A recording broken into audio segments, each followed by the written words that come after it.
Hello students. आज हम पाठ 14 दोहावली यानी दोहों की पंक्तियाँ, दोहा अवली। इसमें दो वर्ड है, कौन से?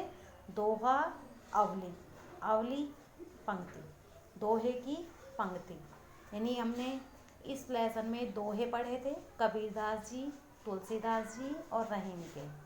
अब हम इस लेसन के क्वेश्चन आंसर करें, बैक एक्सरसाइज भी करेंगे। वर्ड मीनिंग आपने अपनी फेयर नोटबुक में लिख ली होंगी, क्योंकि पिछली क्लास में हमने आपको लेसन रीड कराया था, एक्सप्लेन किए थे ये दोहे सारे, और हमने बोला था आपको कि आप इसकी वर्ड मीनिंग अपनी फेयर नोटबुक में लिख लीजिए।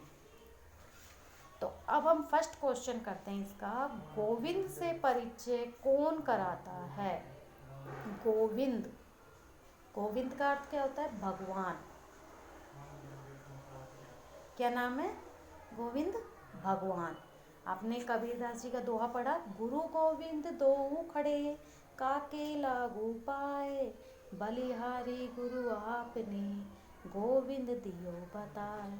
इसमें कबीरदास जी ने क्या कहा था कि गुरु और गोविंद यानी गुरु और भगवान दोनों मेरे सामने खड़े हैं, तो मैं इस असमंजस में हूँ कि मैं किसके पहले पैर लगूं। गुरु और गोविंद दोनों अगर मेरे सामने है तो किसके? तो क्या है कि गुरु श्रेष्ठ है। क्यों? क्योंकि गुरु ने गोविंद तक, भगवान तक पहुंचने का रास्ता बताया हमें, भगवान को प्राप्त करने का, तो गुरु श्रेष्ठ है। तो गोविंद से परिचय कौन कराता है? हमारा गुरु कराते हैं। नेक्स्ट क्वेश्चन है, सबसे बड़ा धर्म और सबसे बड़ा अधर्म क्या है? कि सबसे बड़ा धर्म क्या है और सबसे बड़ा अधर्म क्या है? तो ये हमने तुलसीदास जी का दोहा पढ़ा था, परहित सरिस धर्म नहीं भाई, पर पीड़ा सम नहीं अधमाई। के मनुष्य दूसरों की भलाई के समान कोई बड़ा धर्म नहीं है, और दूसरों को पीड़ा यानी सताने के समान कोई अधर्म नहीं है। तो इसमें क्या है कि दूसरों का भला करना सबसे बड़ा धर्म है और दूसरों को सताना सबसे बड़ा अधर्म है। नेक्स्ट क्वेश्चन है हमारा, बुरी संगति किसका कुछ नहीं बिगाड़ सकती है? तो ये हमने दोहा पढ़ा था रहीम जी का, जो रहीम उत्तम प्रकृति का करी सकत कुसंग, चंदन बिस व्यापत नहीं, लिपटे रहे रहत भुजंग। भुजंग होता है सांप। कि रहीम दास जी कहते हैं कि जो अच्छी प्रकृति का, सज्जन प्रकृति का जो मनुष्य होता है, उसका बुरी संगति के लोगों के साथ भी अगर वो रहे तो उस पर कोई प्रभाव नहीं होता। जिस प्रकार चंदन के पेड़ पर अगर एक जहरीला सांप लिपट जाता है, लिपटे रहता है, तो भी चंदन की खुशबू बरकरार रहती है, चंदन में जो गुण है वो बरकरार रहते हैं, वो जहरीला नहीं बनता। तो यही चीज़ इस क्वेश्चन में कि बुरी संगति उत्तम स्वभाव वाले व्यक्ति का कुछ नहीं बिगाड़ सकती। नेक्स्ट क्वेश्चन है, रहीम के अनुसार कौन लोग धन्य हैं? कैसे लोग धन्य हैं? आपने दोहा पढ़ा, जे गरीब सो हित करे, ते रहीम बड़ लोग, कहाँ सुदामा बाप रो, कृष्ण मताए जो। कि जो लोग गरीबों से प्रेम करते हैं, उनकी भलाई करते हैं, वो ही उनके लिए बड़े हैं, धन्य हैं वो सब लोग। किसका उदाहरण लिया इसमें? गरीब सुदामा और त्रिलोकनाथ ही कृष्ण की मित्रता का, कि उन्होंने ये जानते हुए भी कि मेरा मित्र गरीब है, तो भी उन्होंने मित्रता निभाई। तो रहीम दास जी क्या कहते हैं कि रहीम के अनुसार वे लोग धन्य हैं जो गरीबों से प्रेम करते हैं और उनका भला चाहते हैं, उनकी भलाई करते हैं। ये हमारे क्वेश्चन आंसर थे। अब हम इस लेसन की बैक एक्सरसाइज करेंगे। देखिए, हम क्या पढ़कर पंडित बन सकते हैं? भाई, लोगों का चेहरा पढ़कर, पुस्तकें पढ़कर, या ढाई अक्षर प्रेम के पढ़कर। तो हमने कबीरदास जी का एक दोहा पढ़ा था कि पोथी पढ़ी पढ़ी जग मुआ, पंडित भया ने कोई, ढाई आखर प्रेम का पढ़े सो पंडित हो। कि जिसने ढाई अक्षर प्रेम के पढ़ लिए वो ही पंडित बन सकता है। तो क्या आएगा इसका आंसर? ढाई अक्षर प्रेम के। बोया पेड़ बबूल का, आम कहाँ ते बोए। इस किसके दोहे की पंक्ति है? ये दोहा भी कबीरदास जी का है कि करता था तो सो क्यों किया, अब करी क्यों पछताए, बोया पेड़ बबूल का, आम कहाँ थे बोए। है ना। गोविंद को कौन बता देता है? कौन बताता है भगवान के बारे में हमें? भगवान, गुरु या शिष्य? गुरु बताते हैं। शिष्य तो पाना चाहता है किसको? भगवान को। नेक्स्ट देखिए, सबसे बड़ा धर्म है परहित यानी दूसरों की भलाई, परपीड़ा दूसरों को कष्ट देना, पीड़ा पहुंचाना, दुखी करना, या उपयुक्त दोनों? दोनों नहीं। परहित यानी दूसरों की भलाई करना, उनके हित के लिए काम करना, परोपकार जो होता है। चंदन के वृक्ष पर लिपटे क्या रहते हैं? आदमी, सांप या शेर? किसके बारे में बताया? चंदन के पेड़ पर कौन लिपट जाता है? भुजंग, सांप। नेक्स्ट देखिए, नीचे दिए गए दोहे के अंशों से सरल वाक्य बनाइए। ये दोहे का कुछ अंश दे रखा है, पूरा दोहा नहीं है, कोई सेंटेंस है छोटे छोटे, उनके सरल वाक्य यानी हिंदी ट्रांसलेशन उसकी करनी है। सरल, सरलार्थ।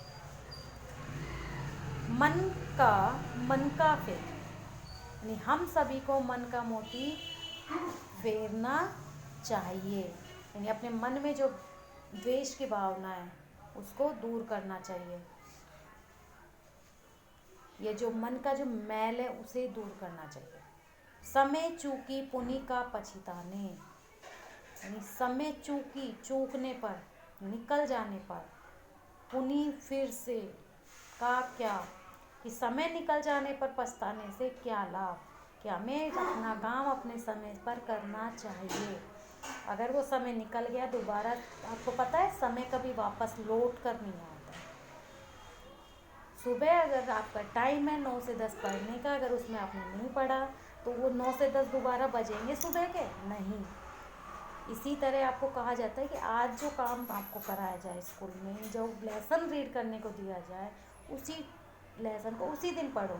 अगर आप सोचो कल कर लेंगे, कल कर लेंगे, कल फिर कल का काम हो जाएगा, फिर नेक्स्ट डे का काम हो जाएगा, वो इकट्ठा हो जाएगा, और एक दिन ऐसा आएगा एग्ज़ाम आ जाएंगे, फिर आप सोचोगे क्या करें, कैसे याद करें, हुआ ही नहीं। तो समय निकल जाने पर पछताने का कोई फ़ायदा नहीं। पता है ना, का वर्षा जब कृषि सुखाने, कि उस बारिश का क्या फ़ायदा जब खेती सूख जाने के बाद अगर बारिश आती है तो उस बारिश का फ़ायदा, वो फसल के दोबारा उगेगी, लहलाएगी, वो फसल तो नष्ट हो गई ना, नहीं होगी। ठीक है। रूठे सुजन मनाइए, सुजन सज्जन पुरुष के लिए आया, यानी अपने मित्र को, यहाँ हम ये भी कह सकते हैं कि अपने रूठे हुए मित्रों को मनाइए।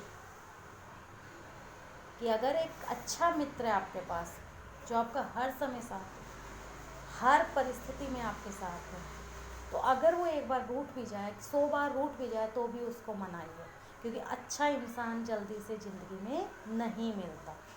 कि कोशिश करो कि अगर कोई एक बार सज्जन पुरुष आपसे रूठ जाए तो अपने रूठे हुए सज्जन पुरुष को मनाना चाहिए। नेक्स्ट देखिए आप,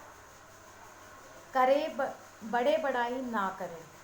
कि जो बड़े लोग होते हैं, बड़े लोगों से मतलब ये नहीं है कद में बड़े या उम्र में बड़े, उससे मतलब बड़े लोगों से मतलब है उत्तम चरित्र वाले लोग, जो सज्जन महापुरुष लोग होते हैं, वो अपनी प्रशंसा खुद नहीं करते। जो अपने मियाँ मिट्टू बनना यानी अपने प्रशंसा खुद करना, तो अपनी प्रशंसा कौन करते हैं? तुच्छ व्यक्ति, यानी कि उदार चरित्र वाले जो लोग होते हैं वो कभी अपनी प्रशंसा नहीं करते, और जो छोटे मन वाले लोग होते हैं वो अपनी प्रशंसा खुद करते हैं। तो जो लोग वास्तव में बड़े होते हैं वे स्वयं अपनी प्रशंसा या बड़ाई नहीं करते हैं। नेक्स्ट है आपके निम्नलिखित प्रश्नों के उत्तर, ये अभी आपको करा दिए मैंने, तो ये आप फेयर नोटबुक में लिखोगे। और बाकी आगे देखिए, निम्नलिखित शब्दों के तत्सम रूप लिखिए। तत्सम रूप लिखने, ये तद्भव है, वो तत्सम लिखने हैं हमें, तद्भव से तत्सम।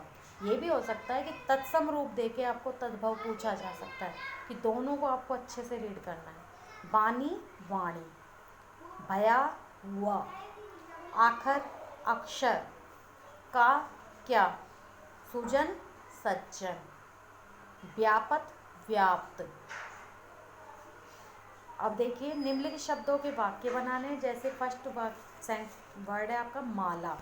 अब माला से कोई भी वाक्य बना सकते हो कि रेखा ने माला पहनी हुई है ना, या माला में 108 मोती होते हैं। फिर बबूल, बबूल का पेड़ लाभदायक होता ही है। उसके बाद वर्षा, वर्षा क्या होती है, बारिश। कि वर्षा होने से खेत लहलाने लगते हैं। फिर है उत्तम, उत्तम पुरुष उत्तम कार्य करते हैं, अच्छे कार्य करते हैं, ये भी लिख सकते हो। गरीब, सुदामा गरीब व्यक्ति था, है ना। या गरीब लोग मेहनती होते हैं, ईमानदार होते हैं। जो आपका मन करे, जो आपको लगे कि ये सेंटेंस मेरे लिए इजी है, मैं अच्छे से लिख सकता हूँ या लिख सकती हूँ, वो आप लिखोगे। इसलिए मैंने बनाया नहीं, मैंने आपको एक्सप्लेन कर दी। नेक्स्ट आपका है प्रत्यय।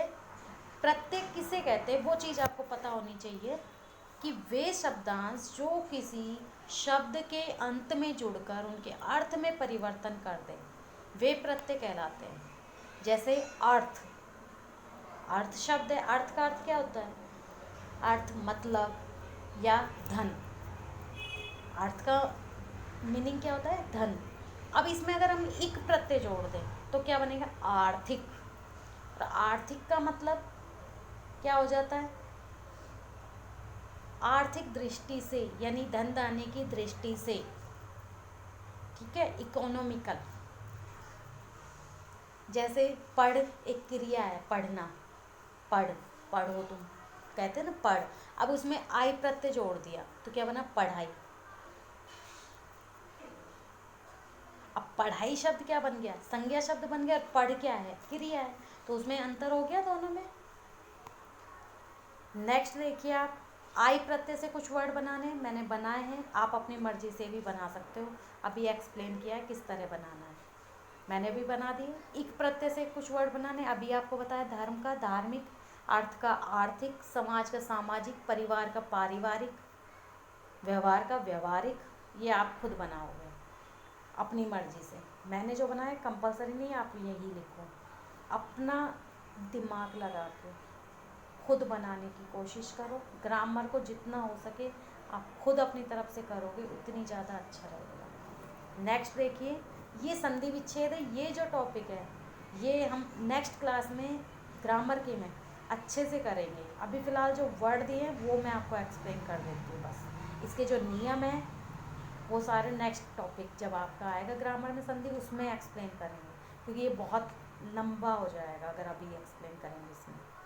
देखो, परमात्मा, परम धन आत्मा, रविंद्र, रवि धन इंद्र, यथार्थ, यथा धन अर्थ, मुनीश, मुनि धन ईश, दीपालोक, दीप धन आलोक, गिरीश, गिरिधन ईश, सूक्ति, सुधन उक्ति, लघुतर, लघुधन उत्तर। इसके जो नियम है ये हम नेक्स्ट क्लास में करेंगे। इस सब में स्वर संधि है, स्वर्ग की भी दीर्घ संधि है। तो ये सब चीज़ें अगर अभी नहीं बता रही हूँ कि स्वर संधि कितने भेद है, स्वर्ग की दीर्घ संधि स्वर संधि का ही भेद है, ठीक है।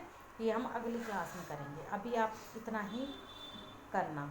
नेक्स्ट देखिए आप, इसके बाद इसमें देखो कुछ वर्ड दिए हुए हैं, जैसे बलिहारी, मुआ, आपहु, परहित, मुक्ताहार, प्रकृति। इन सबको आपको लिखना है और शुद्ध उच्चारण करना, शुद्ध यानी प्रोनाउंसिएशन आपकी ठीक होनी चाहिए। इसके बाद कुछ दोहे हैं, दो, इनके अर्थ मैंने आपको पिछली क्लास में कराए थे, तो आप खुद लिखोगे, समझाया था। और फिर भी नहीं समझ आया तो आप एक बार मुझसे कांटेक्ट करना, मैं आपको दोबारा समझा दूंगी कि ये दोहे में क्या इसका हिंदी है। इसके बाद है कबीरदास, रहीमदास, तुलसीदास। इन तीनों के एक एक दोहे आपको लिखने हैं। और कौन से दोहे, जो इस लेसन में नहीं हो तो ये अपने 4th में भी पढ़े, 3rd में भी पढ़े, आप अपनी तरफ से लिखना है इनको, कोई भी एक दोहा, इस बुक का ना हो, इस चैप्टर का आपको। इससे अलग आप कोशिश करना, मिलेंगे आपको। ठीक है, अपने पेरेंट्स की हेल्प लेना, अपने पड़ोस से किसी से पूछना, फिर भी नहीं आता है तो हम आपकी हेल्प करेंगे। ओके, नेक्स्ट देखिए। नेक्स्ट इसमें यही है कि इस लेसन में क्या ऋषि मुनि द्वारा जो कहे हुए शब्द होते हैं वो अनमोल होते हैं, ये सारा बताया गया है। इस लेसन में क्या हमें शिक्षा मिलती है ये सारा बताया है, ये आप पढ़ना।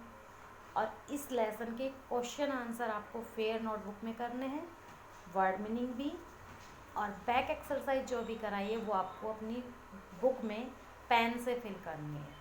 ठीक है, ये लेसन हमारा कंप्लीट। नेक्स्ट क्लास में हम नेक्स्ट लेसन 15, कौन सा है हमारा 15 चैप्टर, मामा जी की मेहमानी पढ़ेंगे। और उससे पहले क्रियाकलाप है, यानी अभ्यास करो, यानी चित्रकथा है एक तरह से पढ़ने के लिए, वो आप अपनी बुक से खुद रीड करना। मैं आपसे पूछूंगी उसमें नेक्स्ट क्लास में, किसी भी बच्चे से पूछ सकती हूँ कि उसमें आपने क्या पढ़ा। ठीक है, ओके स्टूडेंट्स, काम साफ सुथरा सब प्रेशर लाइन लगा के तरीके से करना। Okay, thank you.